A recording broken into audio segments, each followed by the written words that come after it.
right.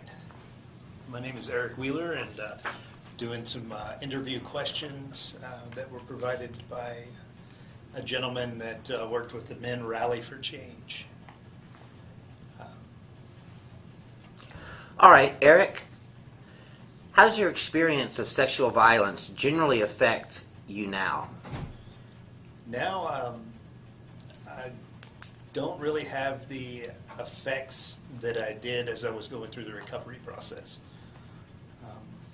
Basically, I'm in a stable, healthy relationship,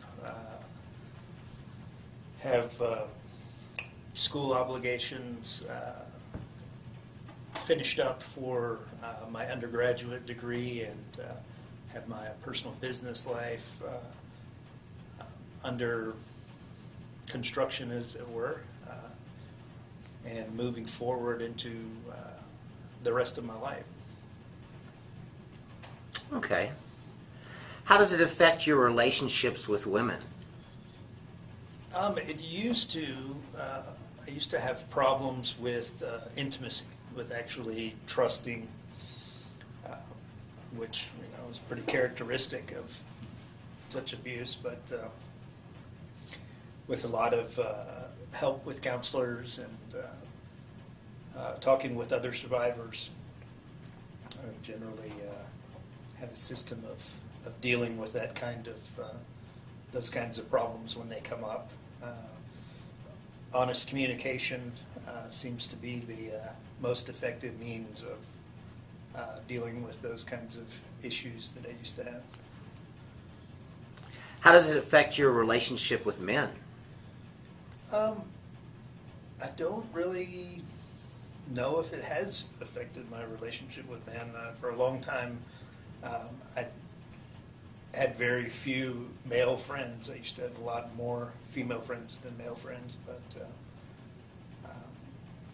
once I got to the place in my life where I had to get sober and finally trust another person, it happened to be a man, which was somebody who related experiences which were very similar to my own, and at that point I was able to trust another human being again. And since then, having few male role models and close friends, so I don't think that it's really adversely affected my relationship with men. Okay. What would be your experience, if any, with law enforcement? I was in and out of trouble with active addiction, with drugs, alcohol. Had a couple of DWIs. Had a possession charge of small quantities of cocaine and hashish, and then at one point ran from those charges for about a 4-year period. When I sobered up, after doing a little bit of jail time a few times, I completed the felony probation and kind of haven't looked back. I haven't had any problems with law enforcement since I stopped using and drinking. So. Great. But how do you think it would be different if you were a female survivor? I don't know how it would be different if I were a female survivor, especially because I'm not, but sometimes some of the survivors that I've talked to that are female friends of mine tend to or express that they stayed in their the addictive part of their recovery process a lot longer because of men who would provide financial support and so on and so forth. So it was a little easier for them to prolong that part of their recovery process. So I don't know. That's a very good point, actually. What was your experience, if any, with medical personnel? Didn't have any real experience with the medical personnel. Like I said, I did not openly disclose any of this, to anybody, so there wasn't a crisis intervention or any kind of medical view. So I really didn't have any experience with that. Okay. What was your experience, if any, with rape crisis support services? I did some counseling with the Hayes Caldwell Women's Center, but I was years later after the abuse had taken place, so it wasn't an immediate response. And it's one of the things that I've noticed, that there's not a lot of male centered support services, and I don't know if that's just primarily due to the dominant, culture of men don't ask for help or don't need help, or this kind of emotional stoicism that seems to be fairly pervasive. And that's a very, very good point, and that leads me to my next question.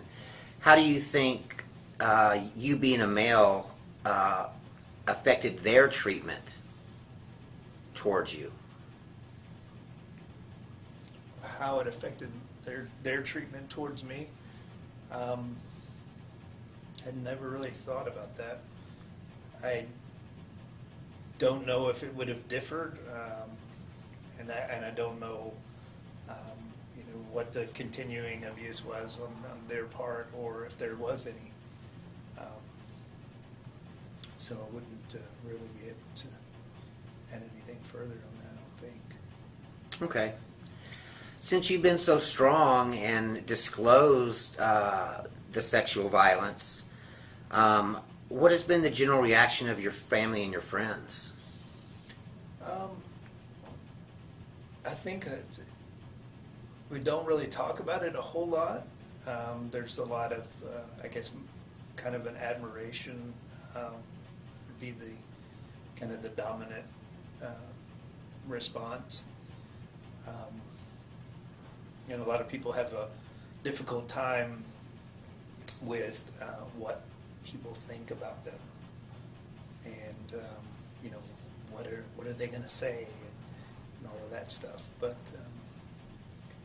I was trying to figure out a way that I could be helpful to the perpetrators that I had in my past, in my childhood, and the only way that I could come up with was actually forgiving them and then helping others who are in whatever part of their recovery process. And that's the only thing that I could figure out to be helpful to them. They say you can't be helpful to all people, but I think being that these are very sick individuals, that any help is better than none at all. And eventually maybe they'll be able to watch some of these videos, interviews, and maybe that will do something, maybe it won't. I don't generally accept in full faith statistics, so I know that the majority of offenders don't ever rehabilitate, but who knows? Well, that's a very good answer, and it kind of leads me to my next question. When you talk about helping people, I think your experience and you coming forward can help so many people, especially when we draw conclusions based on assumptions. And I know that many male survivors are automatically assumed to be homosexual. What has been your experience with this? Well, I mean, I believe that if adults are having sex with children, that kind of disrupts the normal process of ascertaining human sexuality. I mean, it's going to be kind of a given. I mean, you could get into the polarized debate of, oh, if you've had sex with a woman, then you're a lesbian, or if you've had sex with a man, then you're gay, or whatever. I don't think that particularly applies when you have an adult having sex with a child. So that's kind of my view on that. I don't particularly think that it's relevant or applicable. Okay.